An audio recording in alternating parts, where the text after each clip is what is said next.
Welcome back to my YouTube channel. और इस video में हम रेटिनोपैथी के बारे में डिस्कस करेंगे। तो सबसे पहले इसकी डेफिनेशन देख लेते हैं। Retinopathy is a condition characterized by acute और persistent damage of retina.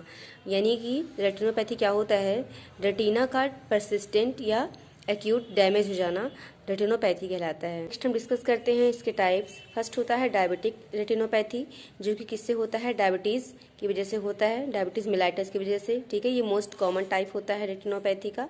Next है solar retinopathy, it occurs due to exposure to sunlight, जैसे हम सोलर रेटिनोपैथी कहते हैं।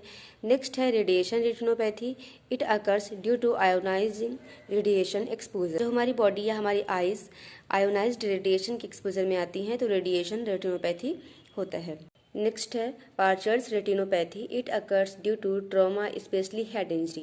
ये क्यों होती है, ये पार्चर्स रेटिनोपैथी ये हेड इंजरी में या किसी प्रकार के ट्रॉमा की वजह से होती है। नेक्स्ट है हाइपरटेंसिव रेटिनोपैथी, जो कि हाइपर टेंशन की वजह से होती है। जब भी हाइपरटेंशन इंक्रीज होता है, आर्टेरियल हाइपरटेंशन, उसकी वजह से जो इंट्रा ऑक्यूलर प्रेशर होता है वो भी इंक्रीज होता है और रेटिनोपैथी कॉज होती है। नेक्स्ट इसकी एटियोलॉजी है या रिस्क फैक्टर है। सिकल सेल डिसीज़ की वजह से होता है। ठीक है, डायबिटीज़ मेलाइटस की वजह से हो सकता है, जैसे कि मैंने टाइप्स में आपको बताया। नेक्स्ट इसकी कॉज है प्रेगनेंसी, हाई कोलेस्ट्रॉल लेवल, ठीक है, आर्टेरियल हाइपरटेंशन, हेड इंजरी और यूज़ ऑफ टोबैको। ये सारे एटियोलॉजी और रिस्क फैक्टर हो सकते हैं रेटिनोपैथी के लिए। नेक्स्ट है इसकी पैथोफिजियोलॉजी, अनकंट्रोल्ड डायबिटीज़, हाइपरटेंशन या ionized radiation exposure, excessive sun exposure या हाई कोलेस्ट्रॉल की वजह से क्या होगा, जो रेटिना है वो डैमेज हो जाएगी एक्यूट या परसिस्टेंट रूप से। ठीक है, जिसकी वजह से विजन इम्पेयर्ड होगा और विजन लॉस हो जाएगा। ये छोटी सी इसकी पैथोफिजियोलॉजी है। नेक्स्ट हम देखते हैं इसके क्लिनिकल मैनिफेस्टेशंस। तो क्या क्या क्लिनिकल मैनिफेस्टेशन देखने को मिलेंगे। फर्स्ट है ब्लड विजन, पेशेंट में ब्लड विजन हो जाएगा। लॉस ऑफ विजन, ठीक है, विजन लॉस हो जाएगा, यानी कि पर्सन को बिल्कुल भी दिखाई देना बंद हो जाएगा। ठीक है। नेक्स्ट है फ्लक्चुएटिंग विजन, ठीक है, विजन फ्लक्चुएट होगा।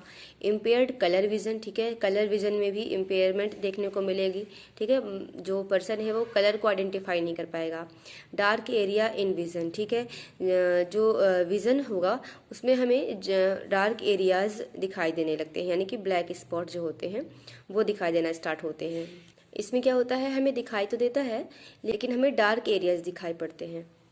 नेक्स्ट है इसके डायग्नोस्टिक एवेल्युएशन। फर्स्ट है हिस्ट्री कलेक्शन, फिजिकल एग्जामिनेशन, आई टेस्ट। ठीक है। नेक्स्ट है फ्लोरेसीन angiography.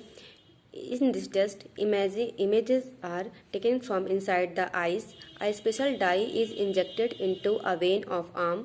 Images are obtained after circulation of blood in blood vessels of eyes. ठीक है, ये एक ऐसा टेस्ट होता है जिसमें हम इमेज को आई के अंदर से लेते हैं। ठीक है, इसमें क्या करते हैं, a special dye is injected into a vein of arm, यानी कि हाथ की जो वेन्स होती हैं उनमें एक स्पेशल डाई इंजेक्ट किया जाता है और वो जब डाई ब्लड वेसल्स के थ्रू कहाँ पे सर्कुलेट करता है, जो आई की ब्लड वेसल्स हैं वहाँ पर सर्कुलेट करता है। तो हम एक स्पेशल कैमरा के थ्रू इसमें हम देखते हैं कि जो रेटिना के ब्लड वेसल्स या आइज़ के जो ब्लड वेसल्स हैं उसमें लीकेज तो नहीं है या किसी प्रकार का कोई डैमेज तो नहीं है। तो इसमें हम प्रॉपरली जो आइज़ की ब्लड वेसल्स होती हैं उनको एग्जामिन करते हैं। ठीक है। नेक्स्ट है ऑप्टिकल कोहेरेंस टोमोग्राफी। ठीक है, this is an imaging test that provide image of retina. ठीक है, ये एक इमेजिंग टेस्ट होता है जिसमें हम रेटिना की इमेज को एग्जामिन करते हैं। नेक्स्ट हम देखते हैं इसका मैनेजमेंट। तो इसमें फर्स्ट करते हैं लेजर थेरेपी। ठीक है। नेक्स्ट है VEGF, यानी कि vascular endothelial growth factor inhibitors. इसका मतलब क्या होता है, this agent are administered into the vitreous in the eyes. ठीक है, these factors stop the growth of new blood vessel. ये क्या होता है, फैक्टर होता है, ग्रोथ इनहिबिटर फैक्टर होता है जो न्यू ब्लड वेसल्स के बनने की या उनके ग्रोथ को रोकता है या स्टॉप करता है और उसे हम एडमिनिस्टर करते हैं जो विट्रस फ्लूइड होता है आइज में उनमें। नेक्स्ट है पैन रेटिनल फोटो कोगुलेशन या scatter laser treatment. In this procedure, scattered laser burn are used to treat the areas of retina away from the macula. This burn result to shrink and scar of abnormal new blood vessels. ठीक है, ये क्या होता है, एक ऐसा procedure होता है जिसमें हम लेज़र बर्न का यूज़ करते हैं, स्कैटर्ड लेज़र बर्न का यूज़ करते हैं, जो कि कहाँ पे लगाया जाता है, मैकुला के पेरिफेरल एरिया में। जो मैकुला होता है ये हमारी सेंट्रल विजन के लिए रिस्पॉन्सिबल होता है, तो यहाँ पर हम इसे नहीं लगाते। जो मैकुला का जो पेरिफेरल पार्ट होता है वहाँ पे लगाते जाते हैं और इसका यूज़ हम किस लिए करते हैं, ताकि जो एबनॉर्मल न्यू ब्लड वेसल्स होती हैं उन्हें श्रिंक किया जा सके। नेक्स्ट है photocoagulation focal laser treatment. In this procedure laser burn are use to treat leak from blood vessels. ठीक है, ये एक प्रोसीजर है जिसमें हम क्या करते हैं, जो लीकेज होता है ब्लड वेसल से उसे कम करने के लिए करते हैं। ठीक है, उसे ट्रीट करने के लिए करते हैं। नेक्स्ट है vitrectomy. In this procedure a tiny incision is made into eye to remove blood from vitreous and scar tissue that is tugging on the retina.